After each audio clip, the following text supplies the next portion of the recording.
Welcome to Her True Stories, where we share tales of women who discover that some bloodlines carry more than just DNA and that disrespecting the wrong mother can awaken powers that have slept for generations. If you've ever been humiliated by family, if you've ever felt powerless in the face of cruelty, this story will remind you that some women come from lines that never learn to bow. Don't just listen and leave. Hit subscribe so you'll never miss another story that speaks to your soul. Ring that notification bell because today's story about Alara Blackthorn will show you that when you come from a family of spiritual protectors, revenge isn't just personal, it's ancestral. Let's begin. My name is Alara Blackthorn, and at 62 years old, I should have known better than to expect basic human decency from my son's wife. But standing in their gleaming modern kitchen that Thanksgiving evening, watching Madison serve everyone else from beautiful platters while shoving cold, congealed leftovers onto a paper plate for me, I realized that some lessons can only be learned through humiliation. "Here you go, Alara," Madison said with that saccharine smile she'd perfected over the past 5 years since marrying my son. "That's all you deserve, right? I mean, do you even eat better than this in your little house?" The words hung in the air like poison, and for a moment, the entire dining room fell silent. My 8-year-old granddaughter Emma looked between her mother and me with confused, troubled eyes. The other guests, Madison's parents, her sister's family, even some neighbors she'd invited to pad the numbers, shifted uncomfortably in their chairs. But it was my son Marcus's reaction that cut deepest. Instead of defending me, instead of standing up for the woman who had raised him alone after his father died when he was 12, he laughed. A short, nervous chuckle that told me everything I needed to know about the man he'd become. "Mom's always been low maintenance," he said, not meeting my eyes. "She doesn't need all the fancy stuff, right, Mom?" I looked down at the paper plate, holding the scraped-together remnants of what had clearly been a magnificent meal. Cold, dried turkey, congealed gravy with a skin forming on top, green bean casserole that had been picked through, leaving only the soggy onions, cranberry sauce that was more gel than fruit. Meanwhile, everyone else ate from Madison's grandmother's china, enjoying perfectly prepared dishes served on real plates with actual silverware. The contrast was deliberate, calculated, and designed to show me exactly where I ranked in this family's hierarchy. I had driven 3 hours to be here. I had brought gifts for everyone, including the expensive cashmere scarf that Madison was currently wearing. I had helped Marcus through college, through his early career struggles, through the down payment on this very house where I was now being treated like an unwelcome charity case. But none of that mattered to the woman who had somehow convinced my son that I was an embarrassment to be managed rather than a mother to be honored. I set down my plastic fork and looked directly at Madison for the first time all evening. Really looked at her, with the kind of focused attention that my grandmother had taught me to use when I needed to see beyond the surface of things. Madison's aura was exactly what I'd expected, muddy browns and sickly yellows, the colors of selfishness and cruelty. But there was something else there too, something that made my breath catch. A smugness, a satisfaction that told me this humiliation had been planned, not spontaneous. "Thank you for dinner, Madison," I said, my voice perfectly calm despite the rage building in my chest. "I hope you got exactly what you wanted from this evening." I stood up slowly, feeling the familiar tingle that my grandmother had called the awakening, the moment when centuries of inherited power began stirring in response to injustice. "I'll see myself out," I said. As I gathered my coat and purse, I heard Madison's voice carrying from the dining room, bright and brittle. "Well, that was dramatic. More wine, everyone." But I also heard the undertone of nervous laughter from her guests, the forced quality that suggested not everyone was entirely comfortable with what they'd witnessed. The drive home took 3 hours through the darkness of rural Connecticut roads. 3 hours to think about the look on Marcus's face when he'd laughed at his wife's cruelty. 3 hours to remember every sacrifice I'd made for that ungrateful boy. 3 hours for the old anger to build. The kind of righteous fury that my grandmother had warned me about, the emotion that could awaken powers that had slept for generations. When I arrived home, I didn't go inside immediately. Instead, I sat in my car, staring at the house that had sheltered 7 generations of Blackthorn women and made a decision that would change everything. I pulled out my phone and opened the banking app that managed the trust fund Robert had established for Marcus and Emma. As the account holder and primary trustee, I had full control over the funds, something Marcus had forgotten in his eagerness to humiliate me alongside his wife. With a few taps, I froze every account. The college fund for Emma. The emergency fund Marcus relied on for unexpected expenses. The investment account that was supposed to fund their upcoming kitchen renovation. All of it locked down until further notice. Then I went inside to the basement, to the room that had been the heart of my family's practice for 7 generations. It was time to remind my son's family that some bloodlines carried responsibilities as well as privileges, and that disrespecting a Blackthorn woman had consequences they couldn't imagine. The curse would begin at dawn. I woke before sunrise, not from an alarm, but from the pull of forces that had been dormant in my blood for too long. The basement ritual room still hummed with residual energy from the night before, and I could feel the first tendrils of the working beginning to take hold.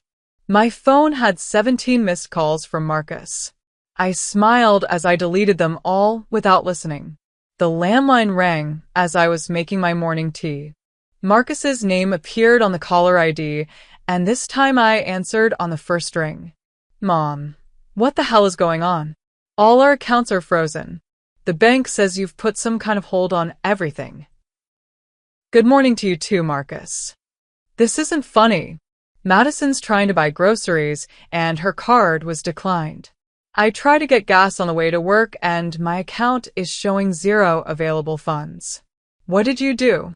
I exercised my legal rights as trustee of your father's estate. Did you forget that Robert left me in control of those funds specifically to ensure they were used responsibly? But you can't just freeze everything. We have bills, expenses, Emma needs. Emma needs to see her father stand up for her grandmother instead of laughing when his wife humiliates her. Until that happens, the funds remain frozen. Mom, please. Madison didn't mean anything by last night. She was just stressed about hosting and... Don't. The word came out sharper than I'd intended, carrying an undertone that made Marcus fall silent immediately. Do not call me to make excuses for your wife's deliberate cruelty. Okay, yes, she was out of line. But freezing our accounts? That's extreme. Is it? Because from where I'm sitting, it seems like a perfectly reasonable response to being treated like garbage by people who've forgotten that their comfortable lifestyle depends on my continued generosity. I could hear Madison's voice in the background, shrill and demanding explanations that Marcus clearly couldn't provide. What do you want? He asked finally. What will it take to unfreeze the accounts? A genuine apology. From both of you. Not because you want access to your trust fund, but because you understand that what happened last night was unacceptable. Fine. I'm sorry.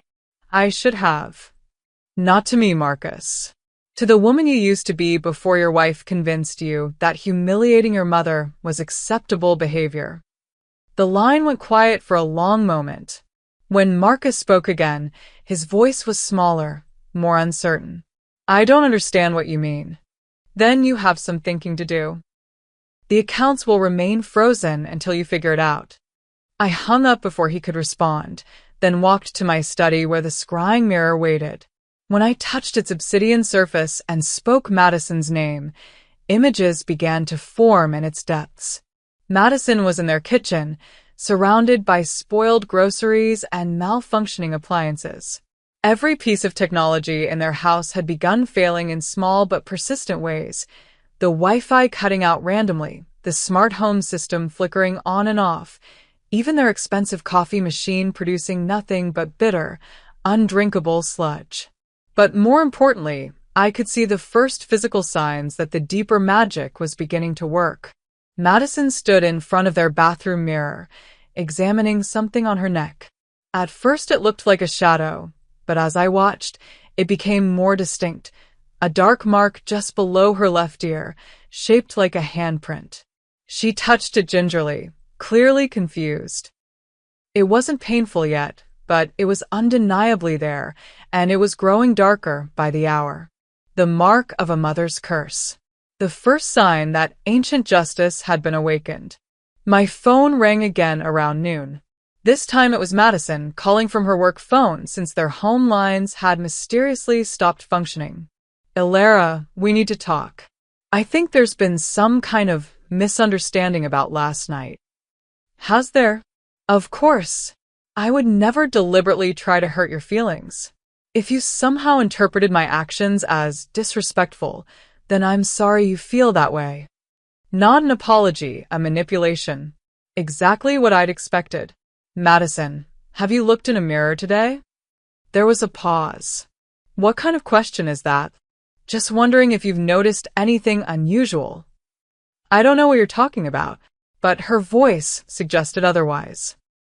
I could hear the barely controlled fear, the growing awareness that something was wrong in ways she couldn't explain. "How are things at home? Everything working properly?" "Actually, we've been having some technical issues. Electronics, appliances, even our cars are acting up. It's probably just coincidence, but Marcus mentioned you were talking about family folklore last night. Were you expecting me to make this easy for you, Madison? To just accept your cruelty and move on like a good little victim?" "I don't understand what." "You served me garbage on a paper plate while everyone else ate from China. You did it deliberately, in front of a room full of people, to humiliate me." And my son laughed. "Ilara, you're overreacting to what was just a busy evening with limited resources. I'm responding proportionately to a calculated act of cruelty. And Madison, this is just the beginning." I hung up and returned to the scrying mirror to observe the next phase unfolding. The mark on Madison's neck was spreading, and her reflection in mirrors had begun showing subtle distortions, a delay in movement, expressions that didn't quite match her actual face. By evening, their house had become a chaos of malfunctioning technology and spoiled food. But the real test would come when they tried to sleep, when the deeper magic could work on Madison's subconscious mind and show her exactly what kind of person she was becoming. The curse was building momentum, following patterns established by generations of Blackthorn women who had faced their own moments of profound disrespect. Each phase would be worse than the last, escalating until Madison found genuine remorse or lost her humanity entirely. I spent the evening in my library, reviewing the family grimoire to ensure I understood every nuance of what I'd set in motion. The curse would give Madison multiple opportunities to choose redemption over destruction, but it would also ensure that the consequences grew more severe each time she chose pride over accountability. Tomorrow would bring the second phase, and I doubted Madison was prepared for what that would entail. By Friday morning, Madison's world was unraveling in ways that couldn't be explained by mere coincidence. Through the scrying mirror, I watched her stand in their kitchen, surrounded by evidence of forces beyond her understanding. Every piece of food in their refrigerator had spoiled overnight, covered in mold that seemed to writhe with unnatural life. But worse than that, the food kept spoiling even after she replaced it. Fresh groceries turned rotten within hours of entering the house. Their smart home system had developed a malicious intelligence of its own. Lights flickered in patterns that spelled out words when viewed from the right angle. The thermostat created temperature zones that formed the shape of accusatory pointing fingers. The security system triggered alarms that played recordings of laughter. Marcus's laughter from Thanksgiving night looped endlessly until Madison fled the house in tears. But the most disturbing change was in Madison herself. The mark on her neck had grown into a network of dark veins that crept up toward her face and down beneath her collarbone. Her skin had taken on a grayish pallor, and her reflection now lagged several seconds behind her actual movements. I was documenting these changes when Marcus called again, his voice cracking with panic. "Mom, something's really wrong.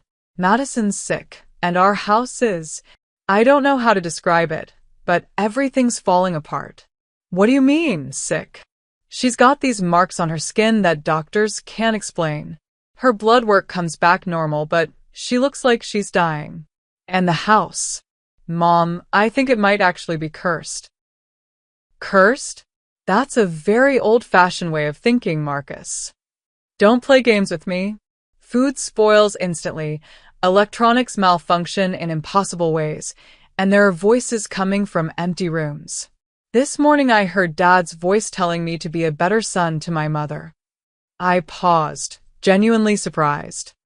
"You heard your father?" "Clear as day. He was disappointed in me. Said he was ashamed of the man I'd become." Marcus was crying now. "Mom, I know you're doing this somehow. The stories Grandma used to tell about our family, about abilities that got passed down through the bloodline, they were true, weren't they?" "What do you think, Marcus?"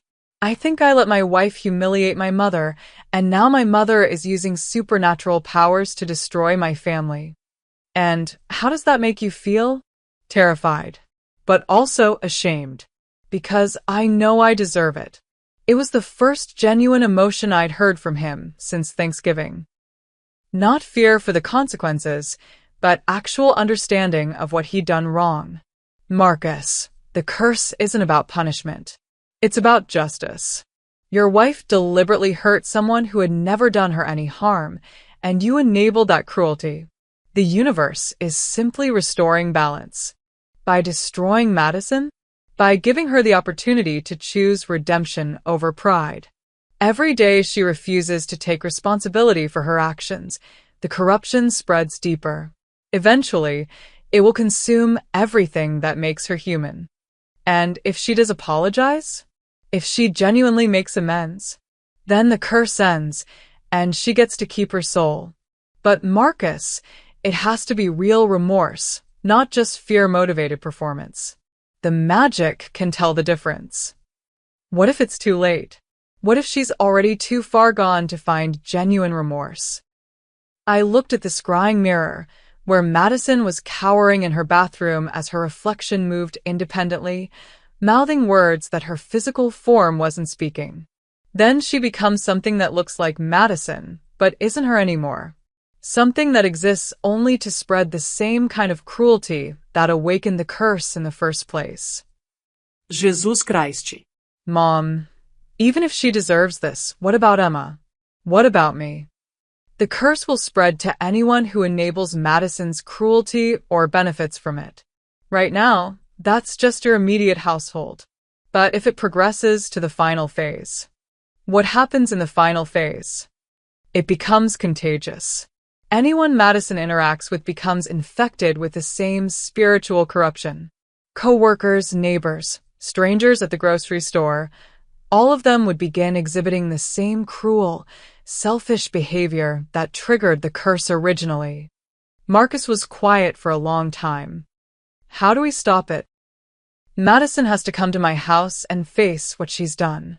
She has to acknowledge her cruelty, understand why it was wrong, and commit to being a better person. Not because she's scared of the consequences, but because she's genuinely horrified by who she became. And if she refuses, then by next weekend, everyone in your town will be marked. By the end of the month, the spiritual contagion will have spread across half of Connecticut. You're talking about destroying thousands of innocent people. I'm explaining what will happen if your wife continues to choose pride over accountability. The curse doesn't care about innocence, Marcus. It cares about justice. And it will keep spreading until that justice is achieved.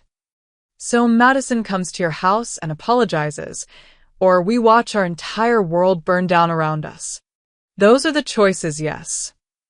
That evening, Madison called me directly for the first time since the curse began. Her voice was distorted by harmonics that suggested she was no longer entirely human. "What do you want from me?" she asked without preamble. "I think you know what I want. You want me to grovel, to debase myself and beg for forgiveness for some imagined slight. I want you to take responsibility for deliberately humiliating someone who had never done you any harm. And if I refuse?" I looked at the scrying mirror, where Madison's reflection was now acting completely independently, turning to look directly at me with eyes that burned with inhuman intelligence. "Then you'll discover what happens when someone from my bloodline decides you're beyond redemption. I'm not afraid of you, old woman. Whatever tricks you're using, whatever psychological games you're playing, I won't be manipulated into admitting fault for actions that were completely justified." The thing looking back at me from the mirror wasn't Madison anymore. Or rather, it was Madison without any restraining influence from conscience or empathy. It was what she would become if the curse progressed to its final form. "In that case," I said quietly, "I'll see you soon. Whether you come willingly or the curse compels you to face judgment, you'll be standing in my house before the week is over." "And then what?" "Then we'll discover whether there's enough humanity left in you to save, or whether you've chosen to become something that needs to be contained for the safety of everyone around you." The call ended with a sound like breaking glass, and I knew that Madison had made her choice. She would come to my house, but not to seek forgiveness. She would come to fight, empowered by entities that fed on cruelty and motivated by pride that had been twisted into something monstrous. The final confrontation was approaching, and for the first time since awakening the curse, I wasn't certain I would be strong enough to contain what Madison was becoming. But ready or not, the reckoning was coming. By Sunday evening, I could sense through the scrying mirror that Madison had passed the point where genuine human remorse was possible. The spiritual corruption had progressed too far, consuming the parts of her consciousness that might have chosen redemption over destruction. But something else had happened that I hadn't anticipated, something that filled me with both hope and dread. Marcus had taken Emma to stay with his friend's family across town, removing her from the house before the curse could spread to an innocent child. More importantly, he had started researching our family history, digging through old documents and journals that I'd forgotten he had access to. He called me that evening with a discovery that changed everything. "Mom, I found Grandma's diary from 1987, the one she wrote during the Henderson incident." I felt my blood run cold. The Henderson incident was family legend. The last time a Blackthorn woman had been forced to use the binding ritual to contain a curse that had progressed beyond redemption. "Marcus, those journals are private family records. You shouldn't." I had to understand what we're dealing with. "Mom, Grandma wrote about someone named Patricia Henderson who was corrupted by entities that fed on family cruelty. She became something inhuman, something that had to be contained." "What did you learn?" "That the binding ritual doesn't just stop the curse. It transforms the corrupted person into a guardian spirit that protects against similar incursions. Patricia Henderson became part of the protective network that keeps this region safe from spiritual predators." "Marcus, why are you telling me this?" "Because I think Madison is past the point where she can choose redemption on her own. But maybe she could choose to become something that protects Emma and other children from the kind of spiritual corruption that's consuming her." It was a possibility I'd considered, but dismissed as too dangerous. The binding ritual was incredibly complex and carried enormous risks for everyone involved. If it went wrong, instead of creating a protective guardian, it could unleash something even worse than a corrupted human. That ritual hasn't been performed in over 30 years. I'm not even sure I remember all the components. Grandma's diary has detailed notes. And Mom, I think Madison might actually want this option. The part of her that's still human is horrified by what she's becoming. if we could offer her a way to transform her corruption into protection. It would mean giving up her humanity permanently. She'd exist as a spiritual guardian, but never again as a person who could live, love, or have normal relationships. But she'd be choosing to protect others instead of harm them. And maybe that choice, that final act of selflessness, would count as the genuine remorse the curse is looking for. I spent the night reviewing my grandmother's notes about the Henderson binding. The ritual was indeed complex, requiring not just the corrupted person's consent but active participation from family members who loved them despite their corruption. More concerning was the requirement that the binding be performed willingly by the corrupted person at the moment when they fully understood what they were giving up. It couldn't be forced or coerced. It had to be a genuine choice to sacrifice personal happiness for the protection of others. By Monday morning, I had made my decision. I called Marcus with instructions. Bring Madison to my house tonight at sundown. Just the two of you. Emma needs to stay safely away from this. And Marcus. Make sure Madison understands that this is her last chance to end the curse peacefully. What if she refuses? What if she's too far gone to make rational choices?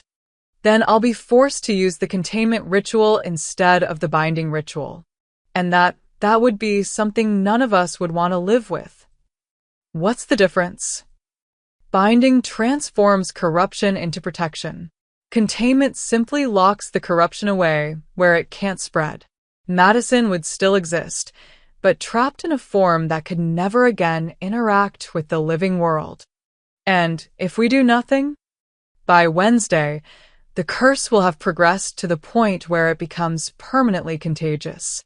Anyone Madison has touched, even briefly, will begin showing symptoms of the same spiritual corruption. Within a month, we could be looking at a regional epidemic of supernatural cruelty. That evening, as I prepared the basement ritual space for what might be the most important working of my life, I reflected on the strange turns this situation had taken. What had begun as a simple desire for justice had evolved into something that could determine the spiritual safety of our entire region. Madison had chosen cruelty over kindness, and that choice had awakened forces that demanded either redemption or containment. But now she had a third option, transformation into something that could protect others from making the same destructive choices she had made.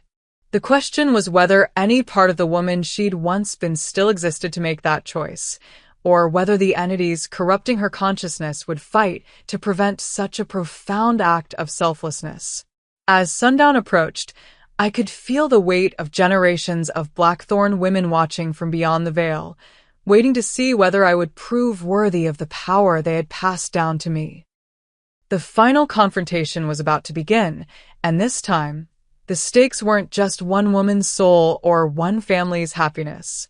This time, the fate of everyone Madison might ever touch hung in the balance. At exactly sundown, I heard a car in my driveway. Through the front window, I watched Marcus half-carry, half-drag Madison up my front walk. She was fighting him every step of the way, but not with normal human resistance. Her movements were too fluid, too predatory, like a wild animal being forced into captivity. The dark marks now covered most of her visible skin in intricate patterns that seemed to shift when observed directly.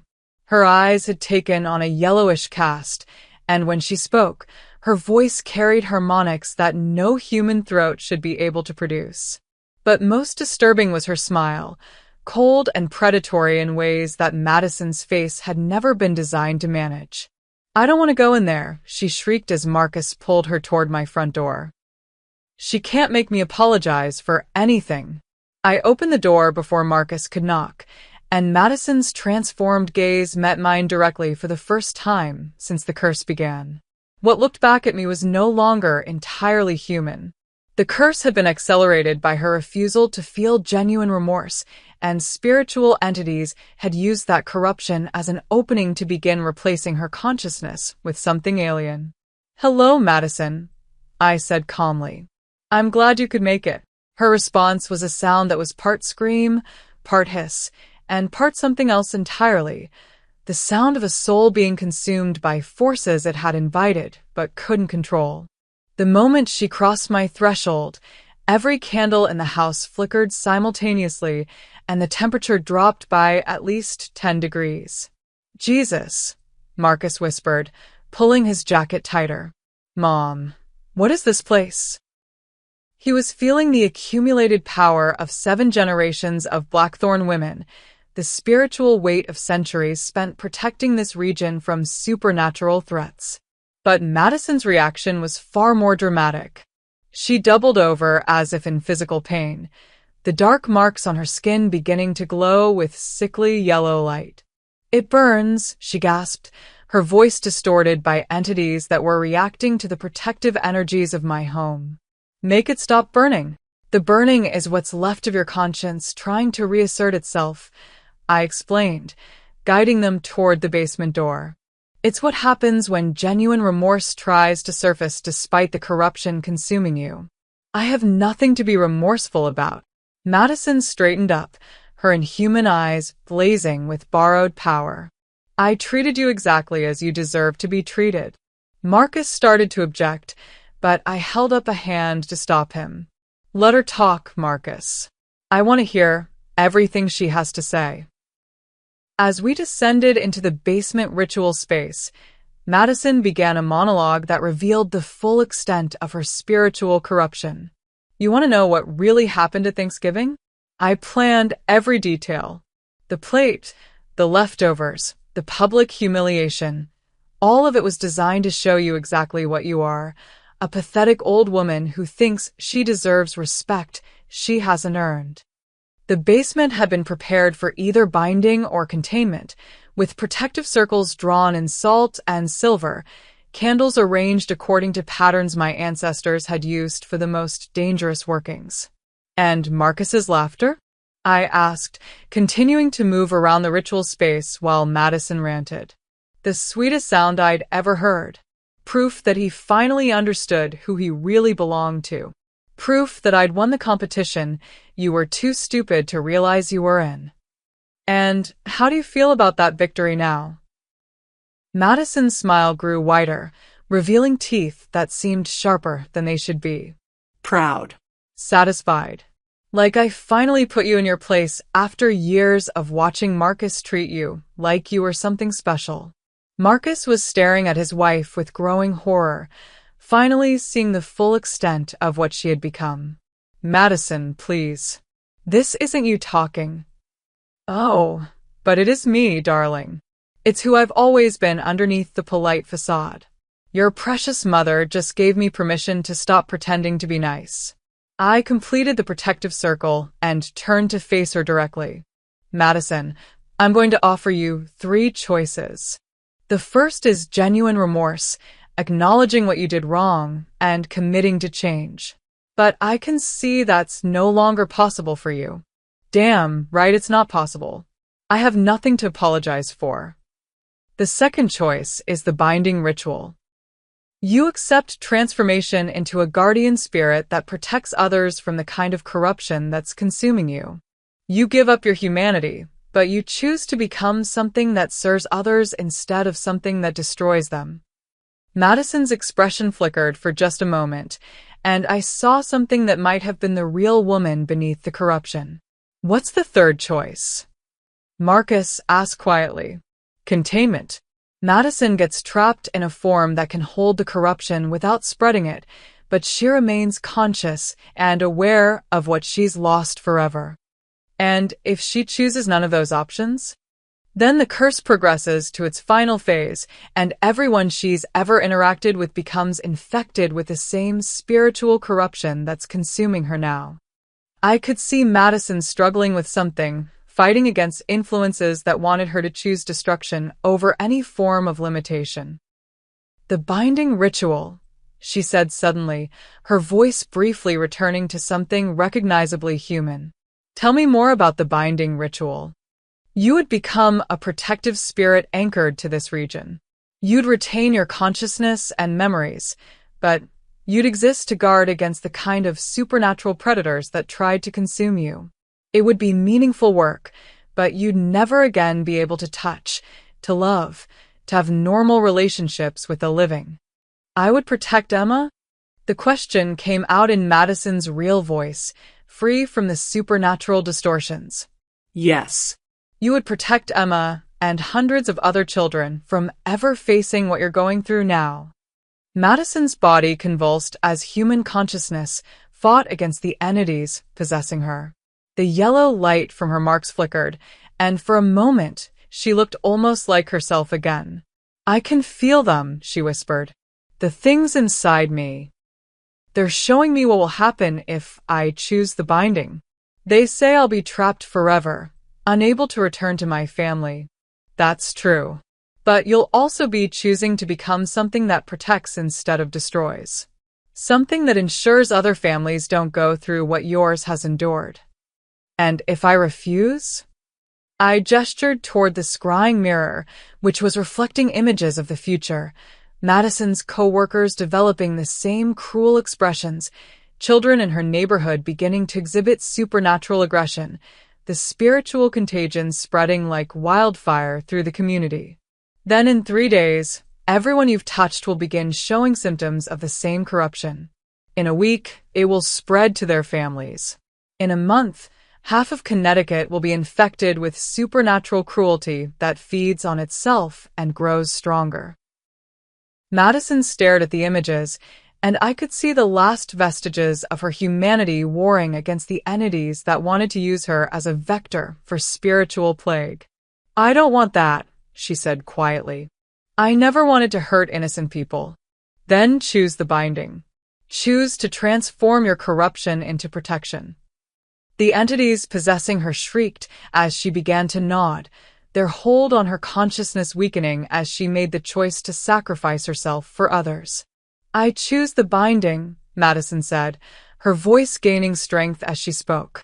I choose to become something that protects children like Emma from what I became. The ritual that followed was unlike anything I'd ever attempted. It required Madison's active participation as she consciously chose to give up her humanity in service of protecting others. Marcus had to speak words of love and forgiveness, accepting that the woman he'd married would continue to exist, but in a form that could never again be his wife. As the transformation began, the dark marks on Madison's skin began to change from symbols of corruption into patterns of protection. Her physical form became translucent, then gradually faded until only her consciousness remained, anchored to the protective network that surrounded our region. I can see everything, her voice whispered from the air around us. All the places where dark entities try to enter our world. All the people who are vulnerable to the kind of corruption that almost consumed me. And you're willing to guard against those threats. For as long as necessary. For as long as children like Emma need protection. Marcus was weeping openly, mourning the loss of his wife, while celebrating her choice to become something that would protect their daughter. Can I still talk to her? He asked. Occasionally. But Marcus, you need to understand that she's no longer Madison in any conventional sense. She's become something larger, something dedicated to protecting others. You'll need to let her go and rebuild your life. I understand. And, Madison, I'm proud of you for the choice you made, for becoming someone who protects instead of destroys. Take care of Emma, Madison's voice replied. Help her understand that sometimes the people we love make choices that take them away from us, but that doesn't mean the love disappears. As the ritual concluded and Madison's consciousness integrated fully into the protective network, I felt a profound sense of completion. The curse had achieved its purpose, not just justice for the original cruelty, but transformation of that cruelty into something that would protect countless innocent people. What happens now? Marcus asked as we climbed the stairs from the basement. Now you go home and explain to Emma that her mother made a very brave choice to become a guardian angel for children who might face spiritual dangers.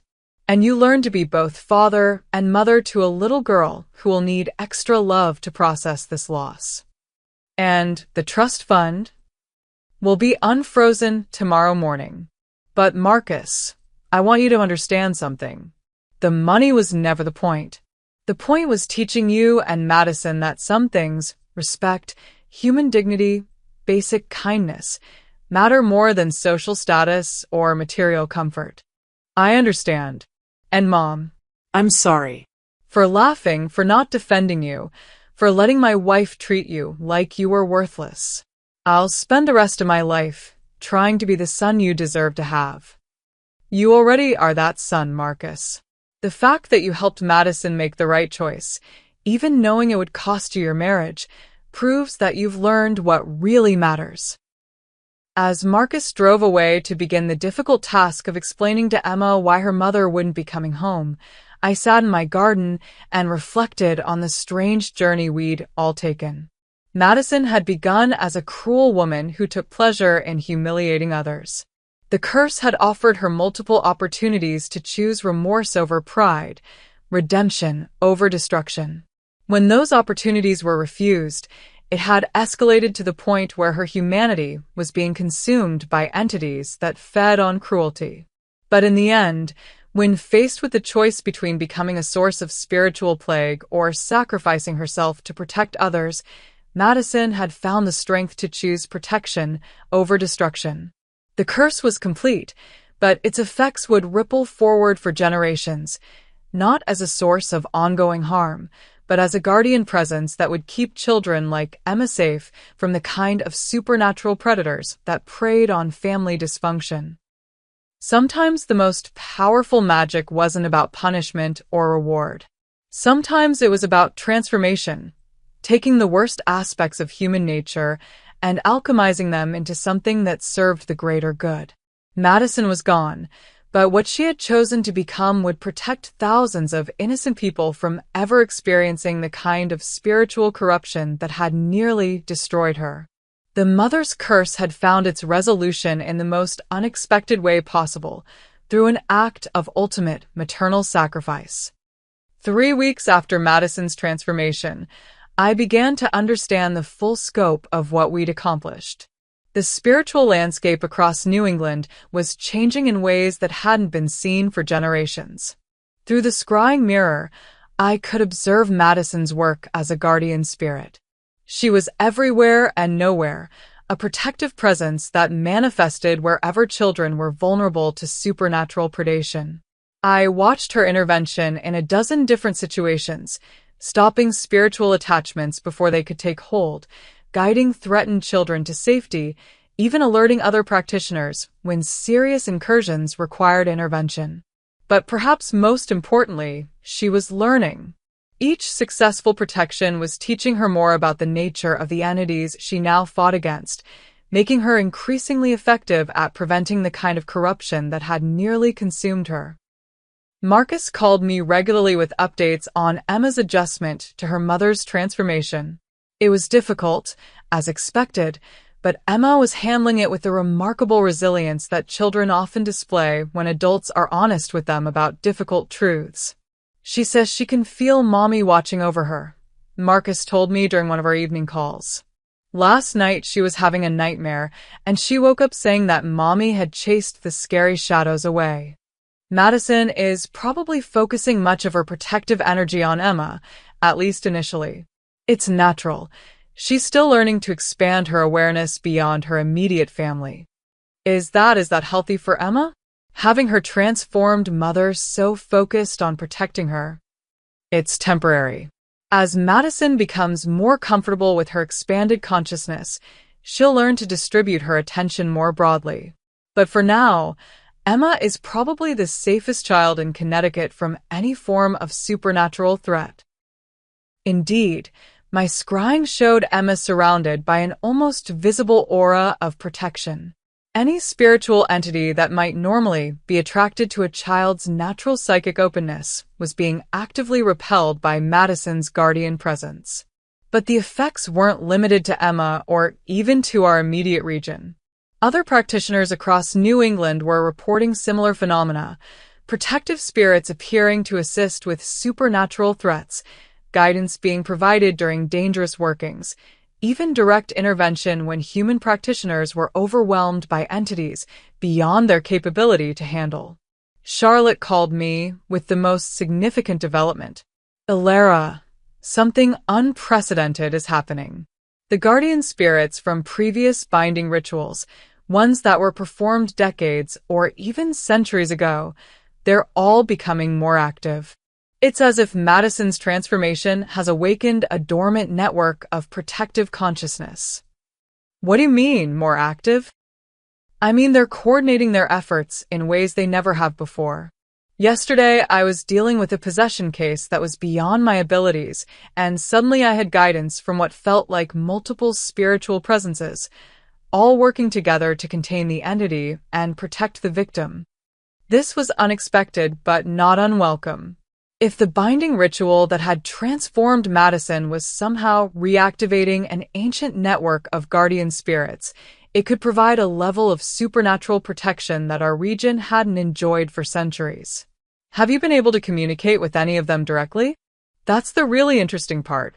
I tried reaching out during my evening meditations, and I got a response from someone who identified herself as Patricia Henderson, the woman from your grandmother's diary. She's been watching over this region for over 30 years, but Madison's arrival has given her access to new capabilities. Patricia Henderson. The last person to undergo the binding ritual before Madison, transformed into a guardian spirit in 1987 after being corrupted by entities similar to those that had infected Madison. What did Patricia tell you? That Madison is special. Most people who undergo the binding retain their individual consciousness, but become focused on specific types of threats. But Madison is developing what Patricia called network awareness, the ability to coordinate with other guardian spirits and share information across the entire protective grid. Why would Madison be different? Patricia thinks it's because Madison's corruption was so advanced before the binding. She had to fight against multiple entity types and learn to resist various forms of supernatural influence. That experience is translating into unusual versatility as a guardian spirit. As the weeks passed, the evidence of this expanding protective network became impossible to ignore. Reports of supernatural incidents across New England dropped by over 60%. Children who might normally be vulnerable to spiritual attachment were being protected by unseen forces. Even adults dealing with minor supernatural harassment found that their problems resolved themselves quickly and without intervention from human practitioners. I was documenting these changes when Marcus arrived with Emma for one of their regular weekend visits. Emma had asked to see my library, and I was happy to share age-appropriate books about spiritual awareness with a child who was clearly developing significant psychic sensitivity. Grandma Elara, Emma said as we sat in my study surrounded by centuries-old grimoires and protective artifacts, sometimes I hear Mommy talking to other people, but they're not people like us. What do you mean, sweetheart? They're like Mommy now. People who chose to become protectors. She's teaching them things about the bad things that try to hurt children. From the mouths of babes. Emma was apparently sensitive enough to perceive the communications between guardian spirits, something that even experienced practitioners rarely achieved. What kind of things is Mommy teaching them? How to recognize when someone is being mean because of the shadow whispers. How to help people remember how to be nice again. How to protect whole families instead of just one person. This was remarkable. Madison wasn't just functioning as a guardian spirit. She was apparently serving as a teacher and coordinator for other protective entities, sharing the knowledge she'd gained from her experience with advanced spiritual corruption. Emma, I said carefully, can you ask Mommy if she'd like to talk to Grandma Elara? I'd like to understand more about the work she's doing. Emma nodded and closed her eyes, her face taking on the concentration of someone engaging in serious spiritual communication. After a few moments, the temperature in the room dropped slightly, and I felt the familiar presence that indicated Madison's consciousness, focusing on our location. Hello, Elara. Madison's voice seemed to come from the air around us, warm and recognizably hers despite the supernatural medium. "Hello, Madison. How are you adjusting to your new existence?" "Better than I expected. The work is fulfilling in ways I never experienced as a human. Every day I help prevent someone from going through what I went through. Every child I protect is a victory against the forces that tried to consume me." "Charlotte tells me you're working with other guardian spirits now." Yes. "There's an entire network of us, but until my transformation, we weren't able to coordinate effectively. My experience with multiple types of corruption has given me a kind of translation ability. I can understand threats that other guardians recognize, but can't fully comprehend." "And you're teaching them?" "Teaching and learning. Patricia Henderson has shown me protective techniques that were developed decades ago. Others have shared knowledge about entity types I'd never encountered. Together, we're becoming more effective than any of us could be individually." Marcus had been listening to this conversation with an expression of wonder and sadness. "Madison, I miss you. Emma misses you. Is there any way?" "Marcus, I'm not gone. I'm different, but I'm still here. I'm still watching over Emma, still caring about your happiness. But you need to build a life that doesn't depend on my physical presence. Emma needs a father who can be whole and happy, not someone who's mourning a loss that was actually a transformation. I'm trying, but it's hard to explain to people why my wife disappeared. Hard to move forward when I know you're still present." "Tell them I died," Madison said gently. "From their perspective, that's essentially true. The woman you married is gone, replaced by something that serves a larger purpose. Grieve for her, remember the good times, but don't wait for her to come back." It was sage advice, and I could see Marcus beginning to accept the reality of his situation. His wife had made the ultimate sacrifice, giving up her humanity to protect others from the spiritual corruption that had nearly destroyed her. "Madison," I said, "is there anything you need from us? Anything that would help with your protective work?" "Actually, yes. I'd like Emma to learn more about spiritual awareness. Not because I want her to become a practitioner necessarily, but because children with her level of sensitivity need education to protect themselves." "I'd be happy to work with Emma on that. And Alara, thank you for giving me the choice to become something better instead of just destroying what I'd become. The binding ritual didn't just save me, it gave my existence meaning that it never had as a human."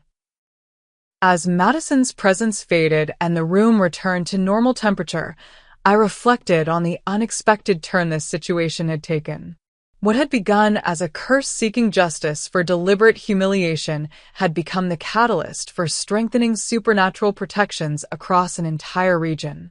Madison's cruelty had awakened forces that demanded accountability. Her eventual choice to transform that cruelty into protection had created something unprecedented, a guardian spirit with the knowledge and ability to coordinate defensive efforts against threats that had been growing stronger and more organized. The mother's curse was complete, but its legacy would protect children for generations to come. "Grandma Alara," Emma said as we prepared to go back downstairs, "will you teach me how to help Mommy with her protecting work?" "I think that's exactly what we should do, sweetheart. After all, someone needs to learn how to carry on the family traditions." As I began planning Emma's education in the protective arts, I realized that Madison's transformation had accomplished something I'd never expected. It had ensured that the Blackthorn family's mission of spiritual protection would continue into the next generation, guided by a guardian spirit who understood better than anyone the consequences of choosing cruelty over kindness. The curse had ended, but the blessing it had created was just beginning. 6 months after Madison's transformation, the supernatural landscape of New England had fundamentally changed. What had begun as a single guardian spirit protecting one region had evolved into a coordinated network of protective entities working together with unprecedented effectiveness. Charlotte arrived at my house one crisp April morning with news that confirmed what I'd been sensing through my own spiritual awareness. Alara, I've been in communication with practitioners from Vermont to Rhode Island, and everyone is reporting the same thing. Supernatural incidents are down by nearly 80% across the region. More importantly, the incidents that are occurring are being resolved quickly and cleanly, often before human practitioners even become aware of them. Madison's network? It has to be. Yesterday, I was consulted about a possession case in Hartford that seemed beyond the local practitioner's abilities. By the time I arrived to help, the entity had already been banished, and the victim was recovering. The local practitioner said she'd felt guided through the entire process by what she described as friendly spirits with extensive knowledge of entity behavior. I nodded, having observed similar phenomena through the scrying mirror. Madison's consciousness had become something like a spiritual coordinator, identifying threats across the region and dispatching appropriate guardian spirits to address them. But perhaps more importantly, she was teaching the network to work proactively rather than reactively. Instead of waiting for supernatural problems to manifest and then responding, the guardian spirits were identifying potential threats and intervening before they could cause harm. There's something else, Charlotte continued. I've been getting inquiries from practitioners in other states. Word is spreading about what's happening here, and people want to know if similar protective networks could be established in their regions. This was both encouraging and concerning. The binding ritual that had created Madison's guardian consciousness was incredibly dangerous and could only be performed under very specific circumstances. It required someone who had been corrupted by supernatural entities, but retained enough humanity to choose transformation over destruction. The binding ritual can't be performed casually, I warned. It requires someone who has personal experience with advanced spiritual corruption but is still capable of genuine selflessness. Those conditions don't arise often. I understand that. But, Alara, what if we didn't need the binding ritual to create new guardian spirits? What if we could establish communication networks that allowed existing guardian spirits to extend their protection to other regions? It was an intriguing possibility. The guardian spirits created by past binding rituals were anchored to specific geographical areas, but there was no inherent reason they couldn't coordinate with protective entities from other regions. You're talking about creating a continental supernatural defense network. Exactly. With Madison serving as a central coordinator, sharing intelligence about entity types and protective techniques across vast distances. The idea was ambitious, but not impossible. Through the scrying mirror, I could already see evidence that Madison's consciousness was expanding beyond our immediate region. She was detecting spiritual disturbances hundreds of miles away and providing guidance to practitioners who had no idea they were receiving supernatural assistance. That evening, I asked Emma to help me communicate with Madison about Charlotte's proposal. Emma had become remarkably skilled at facilitating conversations with her transformed mother, perhaps because their emotional connection remained strong despite Madison's changed state. "Mommy," Emma said during one of their regular spiritual conversations, "Grandma Alara wants to ask you about helping protect children in other places, not just here." Madison's presence filled the room with familiar warmth, and her voice carried excitement when she responded. "I've been hoping someone would ask about that. Alara, I can sense spiritual disturbances across most of the eastern United States now, but I can only directly intervene within a few hundred miles of my anchor point.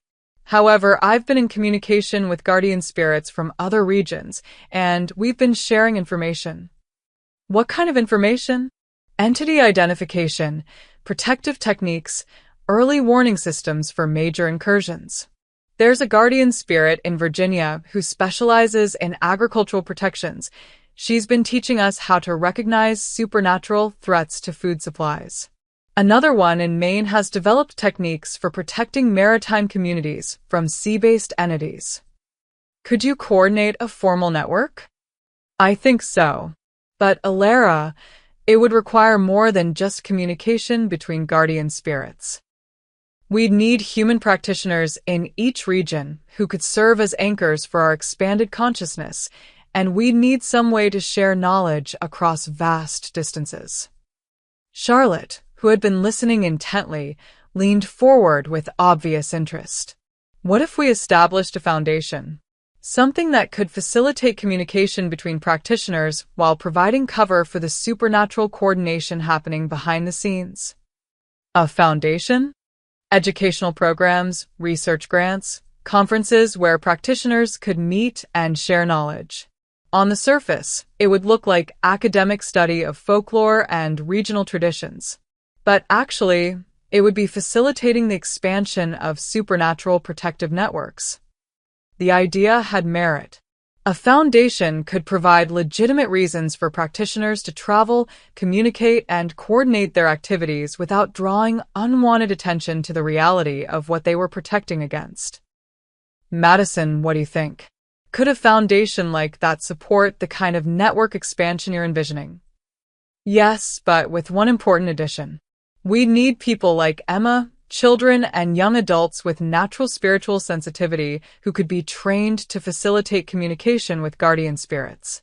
The current network is limited by how few human practitioners can clearly perceive our communications. Emma perked up at this suggestion. I could teach other kids how to talk to the protector spirits. It's not hard once you know how to listen properly. That's exactly what we need, Madison agreed. Children often have clearer spiritual perception than adults, and they're more accepting of the reality of supernatural protection. If we could train a generation of young people to serve as communication facilitators, we'd have a sustainable infrastructure for expanding protective networks across the entire continent, I finished. Over the following weeks, we developed the framework for what would become the Blackthorn Foundation for Spiritual Heritage. Officially, it would promote the study and preservation of regional folklore and traditional knowledge. Unofficially, it would coordinate the expansion of supernatural protective networks across North America. Charlotte agreed to serve as executive director, using her legal expertise to establish the foundation structure and secure nonprofit status. I would provide historical knowledge and access to my family's accumulated resources. Emma would lead the youth education program, teaching other sensitive children how to communicate with guardian spirits. But perhaps most importantly, Madison would serve as the network coordinator, using her unique abilities to facilitate communication between guardian spirits across vast distances and coordinate responses to supernatural threats that crossed regional boundaries.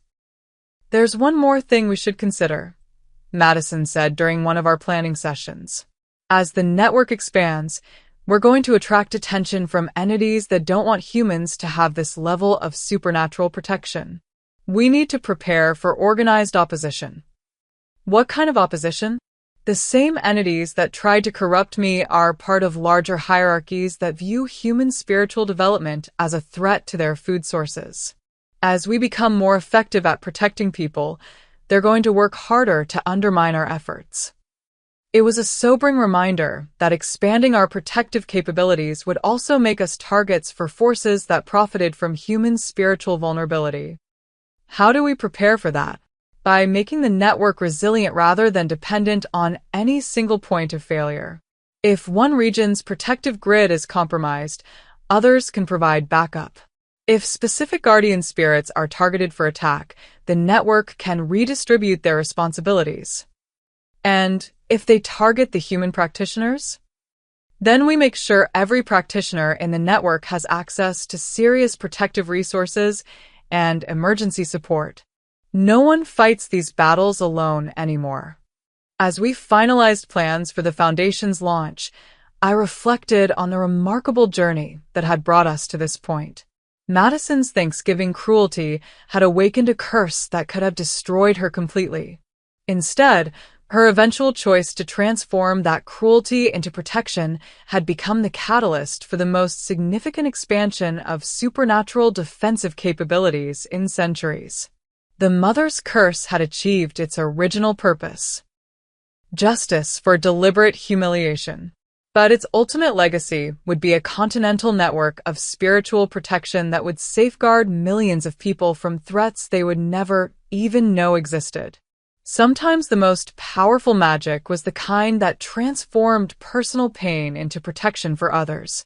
Madison had learned that lesson the hard way, but her transformation was now creating opportunities for others to learn it through education rather than corruption. The curse was complete, but the protection it had awakened would continue expanding for generations to come. By the following Thanksgiving, exactly 1 year after the humiliation that had started everything, the Blackthorn Foundation for Spiritual Heritage had grown beyond our most optimistic projections. We'd established contact with practitioners in 47 states, facilitated communication with guardian spirits from 16 different regions, and trained over 200 young people in spiritual awareness and protection techniques. But perhaps most remarkably, we documented a 73% reduction in serious supernatural incidents across the areas where our network was active. I was reviewing our annual report when Emma burst into my study with the breathless excitement of a 9-year-old who had just discovered something amazing. "Grandma Alara, I just talked to Mommy, and she says there's something really important happening tonight." "What kind of important?" "She says the shadow people who try to hurt her are trying to organize a big attack, but she and the other protector spirits are ready for them." Through the scrying mirror, I could indeed sense unusual spiritual activity across the region. Dark entities that normally operated independently were gathering in unprecedented numbers, apparently coordinating some kind of major offensive against our protective network. I called Charlotte immediately. "Are you sensing the disturbance?" "Hard to miss it. Whatever's happening, it's bigger than anything we've dealt with since the network was established. I've got reports coming in from practitioners across New England about unusual entity activity." Madison warned Emma that this might be some kind of organized attack. That would make sense. We've been so successful at preventing individual incidents that the entities are probably trying a coordinated approach to overwhelm our defenses. That evening, as the spiritual disturbance reached its peak, I gathered with Emma in my basement ritual space to monitor the supernatural battle that was unfolding across multiple dimensions of reality. Through the scrying mirror, I could observe Madison and dozens of other guardian spirits working together with military precision. They had anticipated this attack and prepared for it by pre-positioning defensive resources and establishing communication networks that allowed for real-time coordination. "Look, Grandma." Emma pointed at the mirror surface, where patterns of light were moving in complex formations. "Mommy's showing the other protector spirits how to work together like a team instead of just by themselves." Indeed, Madison appeared to be serving as a field commander, directing guardian spirits to optimal positions and coordinating their defensive efforts. The attacking entities, despite their superior numbers, were being systematically outmaneuvered by defensive forces that could communicate and adapt faster than they could. But the most impressive aspect of the defense wasn't the tactical coordination. It was the way Madison had prepared for this possibility by establishing backup systems and redundant protections. When one group of entities tried to break through the protective grid in Vermont, guardian spirits from 3 other states immediately reinforced that location. When another attack targeted the communication networks in Virginia, alternative channels activated automatically to maintain coordination. "Your mother has become quite the strategist," I told Emma as we watched the battle unfold. "She says she learned from the bad things that tried to hurt her. She knows how they think and what they're trying to do, so she can always be one step ahead of them." The attack continued for several hours, with entities probing for weaknesses in our defensive network and guardian spirits adapting their responses in real time. But gradually, it became clear that the attackers had underestimated both the strength of our defenses and the level of coordination Madison had achieved between different guardian spirits. By dawn, the attacking entities had retreated, having failed to establish any permanent breaches in our protective network. More importantly, The defensive effort had demonstrated that our system could handle threats far larger than anything individual practitioners could manage alone. Charlotte called as the sun was rising, her voice filled with exhausted triumph. Alara, I've been getting reports from across the network. Not only did we successfully repel the attack, but several regions reported that their protective capabilities are now stronger than before. It's as if the defensive effort somehow enhanced the Guardian Spirit's abilities. How is that possible? Madison thinks it's because this was the first time all the regional Guardian Spirits worked together as a unified network. The collaboration created synergies that enhanced everyone's individual capabilities. It was a remarkable development. Instead of weakening our defenses, the coordinated attack had actually strengthened them by forcing the Guardian Spirits to develop new levels of cooperation and mutual support. But perhaps most importantly, the successful defense had proven that our network could handle threats at a scale that justified expanding our efforts internationally. Over the following months, we began receiving inquiries from practitioners in Europe, Asia, and Australia. The supernatural threats we were dealing with weren't limited to North America, and news of our success had spread through the global community of people who understood the reality of spiritual warfare. The entities are becoming more organized worldwide, Madison explained during one of our evening communications. What we're dealing with here is part of a larger pattern. They're testing human defensive capabilities in multiple regions, looking for weaknesses they can exploit. Are you suggesting we need a global protective network? I'm suggesting that the alternative is allowing them to succeed in regions where humans don't have adequate spiritual defenses, then using those regions as staging areas for attacks on protected areas. It was a sobering analysis, but one that aligned with reports we were receiving from international practitioners. Supernatural incidents were increasing in areas without established protective networks, while decreasing in regions where guardian spirits were active. What would global expansion require? More people like Emma, young practitioners with natural communication abilities who could facilitate contact with guardian spirits from different cultural traditions. And we'd need to adapt our techniques to work with protective entities that developed in different spiritual environments. Emma, who had been listening to this conversation with the serious attention she always gave to discussions about her mother's work, suddenly spoke up. Mommy, I had a dream last night about meeting protector spirits from other countries. They looked different from you and the ones here, but they were doing the same kind of protecting work. What did they look like, sweetheart? Some looked like people, but some looked like animals or even like living light. But they all felt the same, like they cared about keeping children safe from scary things.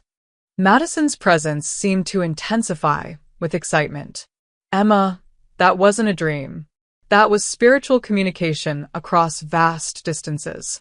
The guardian spirits from other regions have been trying to establish contact with you because they know you can facilitate the kind of coordination they need. Really? Really? And if you're willing to help, we could begin establishing protective networks that span the entire planet. I felt a mixture of pride and concern as I watched my granddaughter accept this enormous responsibility with the casual confidence that only children possess. She was 8 years old and being asked to help coordinate supernatural defenses across multiple continents. But then I remembered that Madison had been much older when she'd been forced to learn these lessons through corruption and near destruction. Emma was learning them through love and protection, with the guidance of a mother who had already walked the darkest paths and chosen light. Are you sure you want to take on something this big, sweetheart? I asked. Emma nodded solemnly. If Mommy can protect children from the shadow people, and if I can help her protect even more children, then that's what I want to do. As we began planning for global expansion of our protective network, I reflected on the incredible journey that had brought us to this point. 1 year ago, Madison had been a cruel woman who took pleasure in humiliating others. Her actions had awakened a curse that could have destroyed her completely.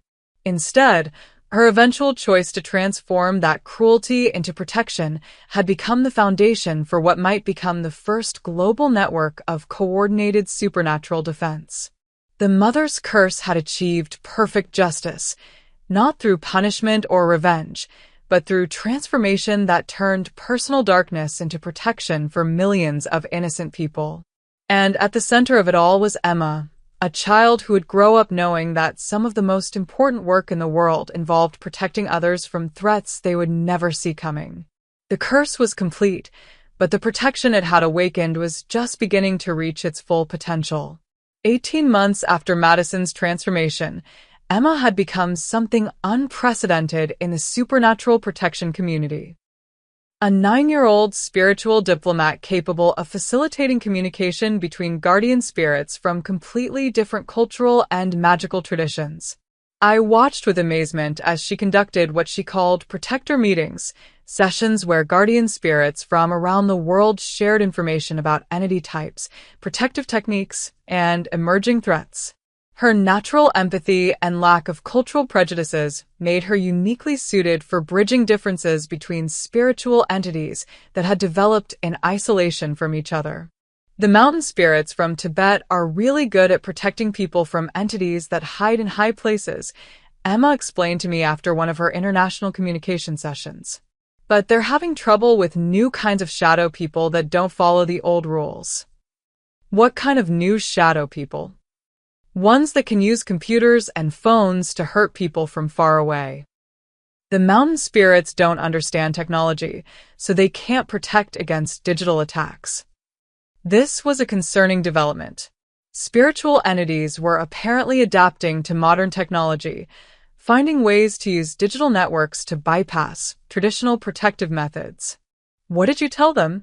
I asked Mommy to teach them what she learned about technology spirits when our house was acting weird. And I told them about the protector spirits in Silicon Valley who specialize in keeping computers safe from shadow people. Through Emma's facilitation, we were discovering that the supernatural threat landscape had evolved far beyond traditional haunting and possession. Entities were learning to manipulate digital systems, using social media to spread emotional contagion, and even finding ways to corrupt artificial intelligence systems. But perhaps more importantly, we were also discovering that protective spirits from different traditions had developed complementary capabilities that became incredibly powerful when combined. Charlotte called me with news that demonstrated the practical impact of this global coordination. Ilara, you need to hear what happened in Singapore last week. A major technological corporation was dealing with what appeared to be a systematic cyber attack that was causing psychological effects in employees, depression, anxiety, aggressive behavior. Local practitioners couldn't identify the source. Supernatural cyber attack. Exactly. But here's the remarkable part. Within hours of the Singapore practitioners reaching out for help, they had guidance from Madison's network, technical expertise from Silicon Valley digital protection spirits, and containment techniques from guardian spirits in Seoul who had dealt with similar incidents. And the result? The attack was contained within 18 hours, the affected employees recovered completely, and the entity responsible was banished to whatever digital realm it came from. More importantly, the protective measures put in place will prevent similar attacks throughout that entire corporate network. This kind of rapid, coordinated response to emerging supernatural threats was exactly what Madison had envisioned when she'd first proposed expanding the protective network beyond our regional boundaries. But the success was also attracting increasingly sophisticated opposition. Emma, I said during one of our evening conversations, has your mother mentioned anything about the shadow people organizing differently lately? Emma nodded seriously. She says they're copying how she and the other protector spirits work together. They're trying to make teams too, but they're not very good at it because they don't actually care about each other. What do you mean? The protector spirits work together because they all want to help people. But the shadow people only work together when they think it will help them get what they want for themselves. So they can't really trust each other. It was a profound observation from someone who was still losing teeth. The fundamental difference between entities that served others and entities that served only themselves created structural weaknesses in any attempts at malevolent organization. Madison's presence filled the room as she joined our conversation. Emma's right about their organizational limitations, but we shouldn't underestimate their capacity for causing harm.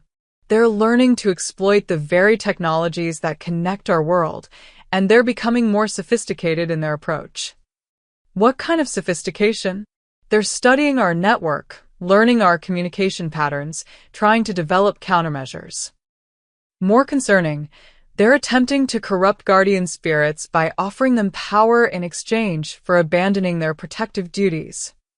This was a new and troubling development.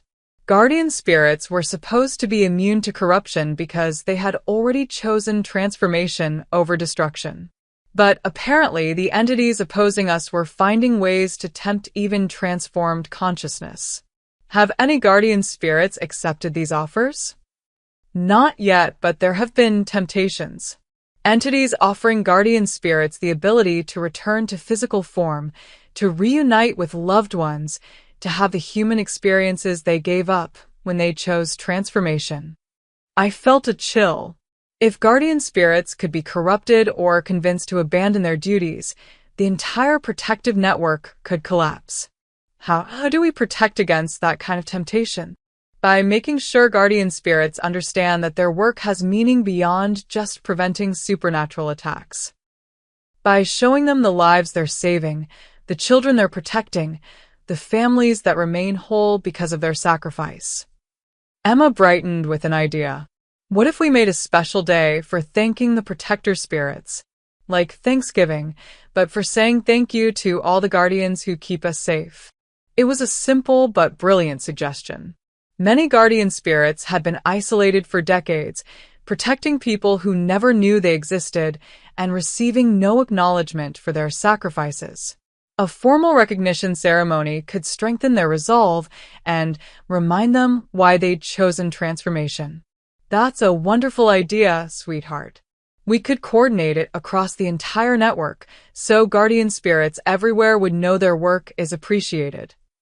Over the following months, we developed what became known as Guardian Day, an annual recognition ceremony held simultaneously across every region where our protective network was active. During these ceremonies, practitioners and sensitive individuals like Emma would communicate directly with guardian spirits, expressing gratitude for their protection and sharing stories of the lives they'd helped save. The first Guardian Day was more successful than we'd dare hope.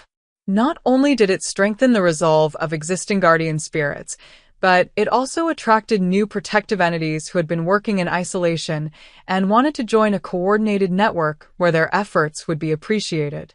More importantly, it seemed to create a spiritual resonance that enhanced the entire network's capabilities.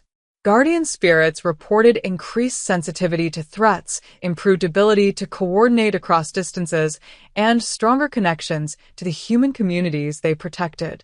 But perhaps the most significant development came from an unexpected source. During the Guardian Day ceremony in our region, Emma suddenly announced that she was receiving communication from someone new, someone who identified herself as my grandmother, Rebecca Blackthorne, who had died when I was Emma's age. Great-great-grandma Rebecca says she's been watching our family's work for a long time, Emma reported, her voice taking on the formal tone she used when delivering important spiritual communications.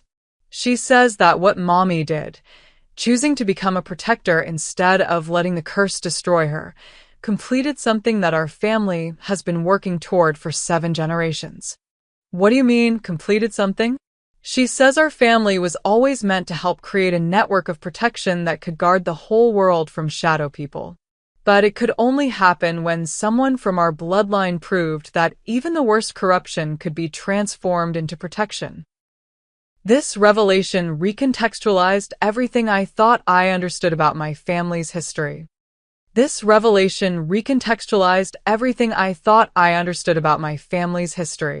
The Blackthorne women hadn't just been regional practitioners protecting a small area of Connecticut. We'd been part of a multi-generational plan to establish global supernatural defenses. Great-great-grandma Rebecca wants to talk to you directly, Emma said. She says there are things about our family's real mission that you need to understand. I felt my grandmother's presence for the first time in over 50 years, warm and familiar despite the decades that had passed. Hello, Elara. Rebecca's voice whispered through the spiritual connection Emma was maintaining. I'm so proud of what you've accomplished with Madison's transformation. Grandmother, Emma says our family has been working towards something like this for generations. Is that true? It's true. Every Blackthorn woman has added to the foundation that made Madison's transformation possible. Your great-great-grandmother established the original protective bindings. Your great-grandmother developed the techniques for guardian spirit communication. Your mother refined the transformation rituals. And you had the wisdom to offer redemption instead of just punishment when Madison's corruption awakened the ancient powers. But why didn't anyone tell me this was the ultimate goal? Because each generation had to choose to serve protection over personal power. If you'd known the larger plan, you might have made different choices based on obligation rather than genuine compassion. Madison's transformation only worked because you offered it from love, not from duty to some ancestral mission. It was humbling to realize that my response to Madison's cruelty had been the culmination of centuries of preparation by women I'd never met, but whose work had shaped every decision I'd made. What happens now? I asked. The network is established, it's growing stronger, and it's protecting people worldwide. Is our family's mission complete? The foundation is complete, Rebecca replied. But the work is just beginning. The entities you're fighting against are ancient and patient. They'll adapt to your current defenses and develop new forms of attack. The protective network will need to evolve constantly to stay ahead of them. And Emma's role in all this? Emma represents the next phase, where you and Madison learn to transform corruption into protection. Emma is learning to prevent corruption from taking hold in the first place. She's developing abilities that could teach people to recognize and resist spiritual manipulation before it reaches dangerous levels. I looked at my granddaughter, who was listening to this conversation with the serious attention she gave to all discussions about her evolving spiritual responsibilities. Is that what you want, Emma? To spend your life teaching people how to protect themselves from the shadow people? Emma nodded without hesitation. If I can help keep other kids safe like Mommy is keeping me safe, then that's what I want to do. Even though it means your life will be different from other children's? Grandma Elara, other children don't get to talk to their mommies after they become protector spirits. Other children don't get to help guard the whole world from scary things. My life is already different, but it's different in good ways. As the ceremony concluded and the spiritual presences of both Madison and Rebecca faded back to their normal levels of awareness, I reflected on the remarkable journey our family had taken. 7 generations of Blackthorn women had worked toward this moment when global supernatural protection became possible. Madison's cruelty had threatened to end that lineage's work, but her ultimate choice to transform that cruelty into protection had instead brought it to fruition. Now Emma would carry the work forward, developing new capabilities that could prevent the kind of spiritual corruption that had nearly destroyed her mother. The mother's curse had achieved perfect justice, not through punishment, but through transformation that honored the sacrifice of every Blackthorn woman who had contributed to this moment.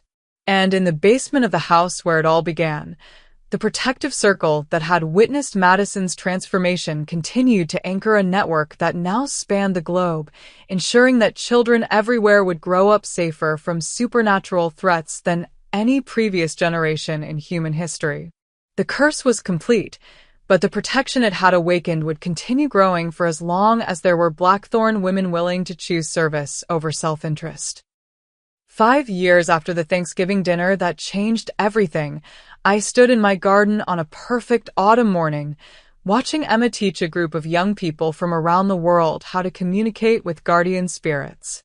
At 14, she had become the most gifted spiritual communicator of her generation, but more importantly, she had retained the compassion and wisdom that made her an effective teacher. Remember, she was saying to a girl about her own age who had traveled from Japan for this training, the protector spirits aren't scary, even though they're very powerful. They chose to give up being human so they could keep children like us safe. When you talk to them, you're talking to someone who loves you even though they've never met you. The Blackthorn Foundation had grown far beyond our original vision. We now had offices on 6 continents, had trained over 10,000 young people in spiritual awareness and protection, and coordinated with guardian spirits in nearly every country on Earth. But perhaps most remarkably, we had documented a global reduction in serious supernatural incidents of over 80% in regions where our network was active. Marcus approached through the garden, carrying a tray of refreshments for Emma's students. In the years since Madison's transformation, he had become a different person, more confident, more purposeful, dedicated to supporting his daughter's extraordinary mission while building a meaningful life of his own. "How's the international workshop going?" he asked. "Emma's explaining the difference between guardian spirits and other types of protective entities," I replied. "She's remarkably good at making complex spiritual concepts accessible to young people. She gets that from you. And from Madison, I think. The ability to teach difficult truths with kindness." We watched as Emma helped a boy from Brazil establish his first clear communication with a local guardian spirit. The joy on his face when the connection solidified was exactly why we did this work. Every child who learned these skills became someone who could help protect their community from supernatural threats. "Margaret," Emma called to me, using the formal address she employed when acting in her official capacity as network coordinator. "Could you join us for a moment? The students have some questions about family lineages and inherited abilities." I moved closer to the group of young people who represented the future of global supernatural protection. They came from different countries, different cultures, different spiritual traditions, but they all shared the same gift of clear spiritual perception and the same dedication to protecting others. "Mrs. Blackthorn," asked a girl from Sweden, "Emma told us that your family has been doing this work for hundreds of years. How did you know that you were supposed to become a protector?" It was a question I'd been asked many times, and the answer had evolved as my understanding of our mission had deepened. "I didn't know," I said honestly. "For most of my life, I thought I was just someone who happened to have unusual abilities. It wasn't until my daughter-in-law's cruelty awakened the family curse that I understood our larger purpose." "But you must have had some idea that you were different," pressed a boy from Nigeria. "How did your family prepare you for this work?" "They taught me to see beyond surface appearances, to recognize spiritual disturbances, and to understand that some responsibilities are inherited rather than chosen. But most importantly, they taught me that power should always be used to protect others, never just to benefit yourself." Emma stepped forward to address the deeper question that the students were really asking. What they want to know is whether they'll be able to do this work even if they don't come from families like ours. "And the answer," I said, looking around the circle of earnest young faces, "is that the most important qualification for this work isn't inherited ability. It's the choice to care more about protecting others than about your own comfort or safety. Some of you may have family traditions that prepared you for this mission. Others may be the first in your families to develop these abilities. But all of you are here because you've already made the choice to serve something larger than yourselves." "Like Madison did," said the girl from Japan. "Emma told us that her mother was corrupted by shadow entities but chose to become a protector instead of letting them destroy her. Exactly like Madison did. She proved that it's never too late to choose redemption over destruction, transformation over corruption. And her choice created the foundation that makes all of our current work possible." As the afternoon workshop continued, I reflected on the remarkable transformation our family and our mission had undergone. 5 years ago, I had been an isolated practitioner using inherited abilities to protect a small region of Connecticut. Madison had been a cruel woman who took pleasure in humiliating others. Emma had been an innocent child caught between adult conflicts she couldn't understand. Now I was part of a global network protecting millions of people from supernatural threats. Madison had become a guardian spirit whose work prevented spiritual corruption worldwide. And Emma was developing into a leader who could coordinate supernatural defenses across cultural and linguistic barriers. The mother's curse had achieved its purpose through complete transformation of everyone it touched.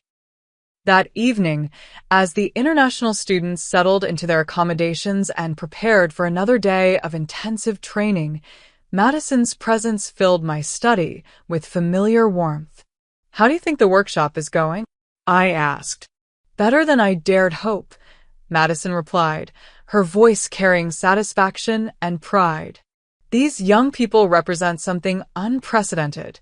The first generation to grow up with systematic education about spiritual protection. They'll be able to prevent the kind of corruption that nearly destroyed me because they'll recognize the early warning signs and know how to resist spiritual manipulation." And Emma's development?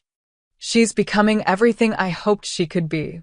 Not just a gifted communicator, but a true leader who can inspire others to choose protection over power, service over self-interest. Do you miss it? Your human life, the physical relationship with Emma and Marcus?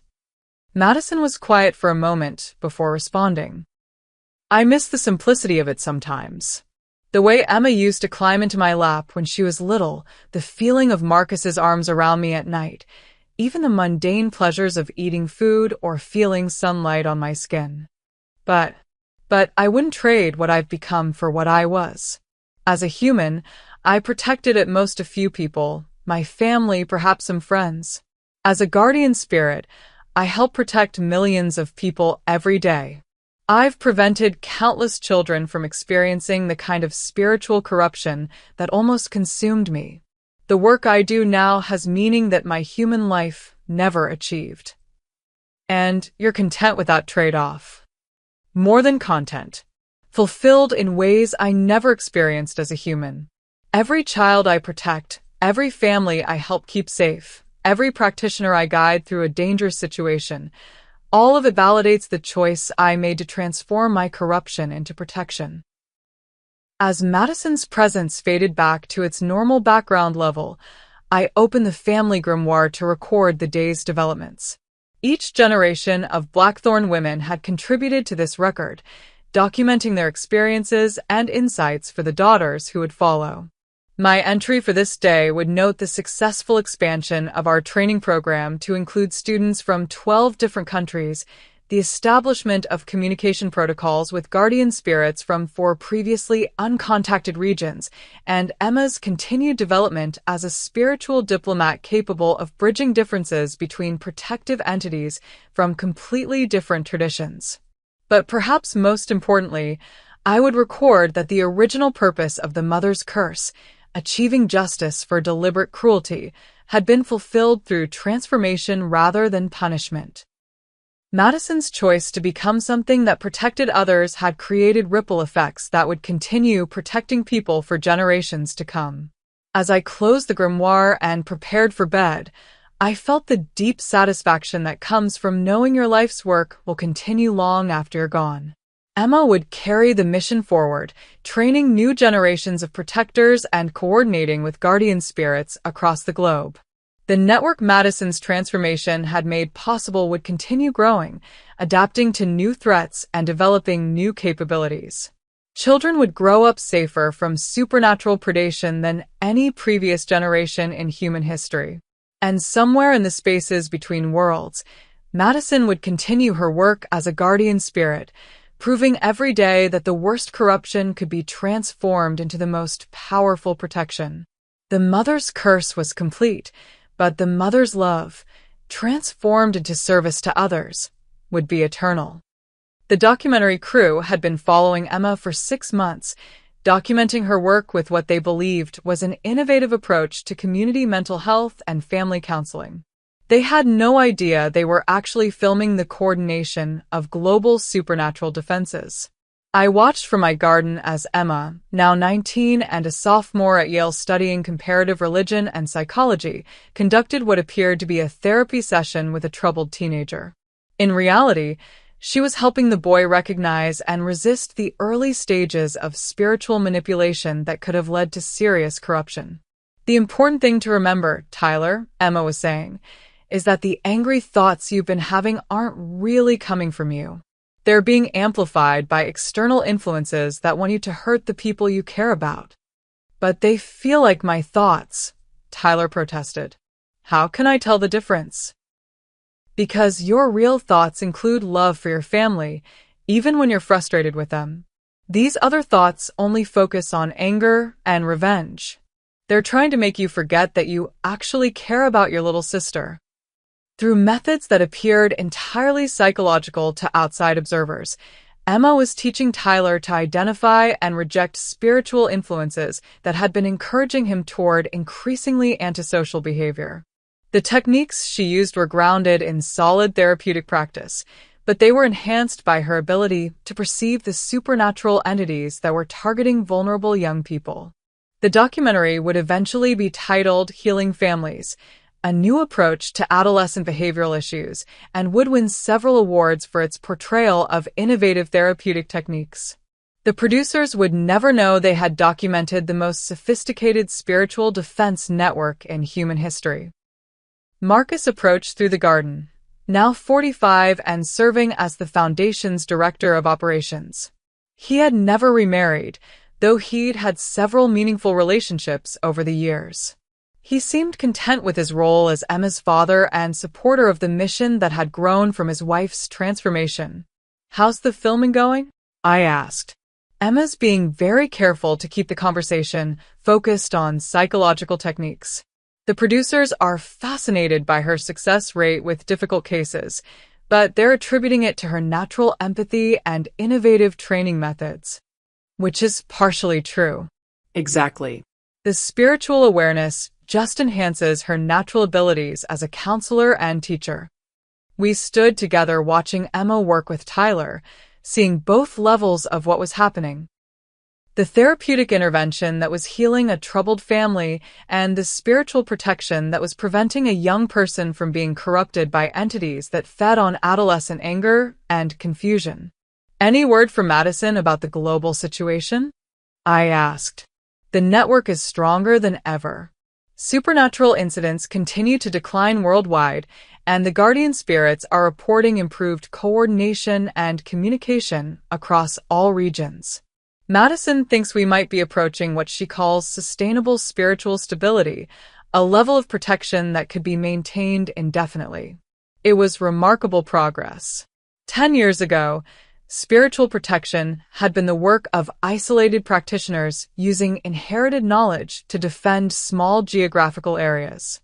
Now it was a coordinated global effort involving thousands of trained individuals and hundreds of guardian spirits working together to protect humanity from supernatural threats. And Emma's future plans? She wants to complete her undergraduate degree, then pursue graduate work in both psychology and comparative religion. She's designing a research program that would study traditional healing practices, which would actually be systematic documentation of spiritual protection techniques from different cultures. Academic legitimacy for supernatural defense work. Exactly. By framing it as anthropological and psychological research, she could teach these techniques in university settings without triggering skepticism from people who aren't ready to accept the reality of spiritual warfare. As the documentary crew finished their filming and began packing their equipment, Emma joined us in the garden, looking tired but satisfied. How did it go? I asked. Tyler's going to be fine. The entities that were influencing him were fairly weak, and once he learned to recognize their input, he was able to resist their suggestions. His family should see significant improvement in his behavior within a few weeks. And the documentary crew? They got everything they needed to make a compelling film about innovative therapeutic approaches. They'll help spread awareness of these techniques without realizing they're actually documenting spiritual protection work. It was exactly the kind of careful balance Emma had mastered, using conventional frameworks to teach supernatural concepts to people who weren't ready to accept the reality of spiritual warfare. "Sweetheart," I said, "there's something I want to give you." I handed her a wooden box that had belonged to my grandmother, containing the silver pendant that had been passed down through 7 generations of Blackthorn women. "I think it's time for you to officially become the family's primary practitioner." Emma accepted the pendant with the solemnity appropriate to such a moment. When she placed it around her neck, I could see her aura brighten as the accumulated power of our lineage acknowledged her as its new guardian. "I won't let the family tradition down," she said. "You couldn't if you tried. Everything you've accomplished, everything you're becoming, it's all proof that you understand what this power is really for." As we stood together in the garden where Madison had first taught Emma to recognize spiritual disturbances, I felt the presence of all the Blackthorn women who had contributed to this moment. Rebecca, who had established the original protective bindings. Margaret, who had developed guardian spirit communication techniques. Sarah, who had refined the transformation rituals. And Madison, who had proven that even the worst corruption could be transformed into protection. "Tell me about the original curse," Emma said. "The one that started all of this." "It was never really about punishment," I said. "It was about justice. Not just for the individual cruelty that triggered it, but for all the cruelty that corruption creates when it spreads unchecked. The curse demanded accountability, but it also offered redemption to anyone willing to choose transformation over destruction. And Madison chose transformation. She chose to become something that protects others instead of something that hurts them. That choice created the foundation for everything we've built since then." Emma nodded, understanding the weight of the legacy she was inheriting. "What happens now?" "Now you carry the work forward in whatever way your generation requires. The threats will evolve, the techniques will adapt, but the fundamental mission remains the same: protecting people from spiritual forces that would corrupt or destroy them. Will you help me?" "For as long as I'm able. But Emma, this is your mission now. Trust your instincts, learn from the guardian spirits, and remember that the most powerful protection always comes from choosing to serve others rather than yourself." As the sun set over the garden that had witnessed so many important moments in our family's history, I felt the deep satisfaction that comes from knowing the work will continue. Emma would face challenges I couldn't anticipate, develop capabilities I couldn't imagine, and expand the protective network in ways that would safeguard future generations from threats that hadn't yet manifested.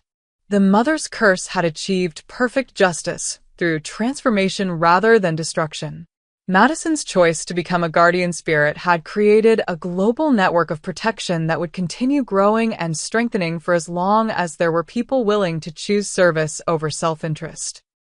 And in the spaces between worlds, Madison would continue her work, proving every day that love was stronger than hatred, protection more powerful than corruption, and redemption always possible for those brave enough to choose it.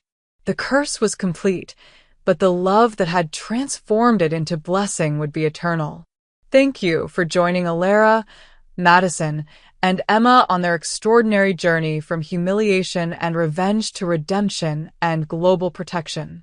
If this story resonated with you, if you've ever felt the power that comes from choosing transformation over destruction, remember this: some bloodlines carry more than just DNA.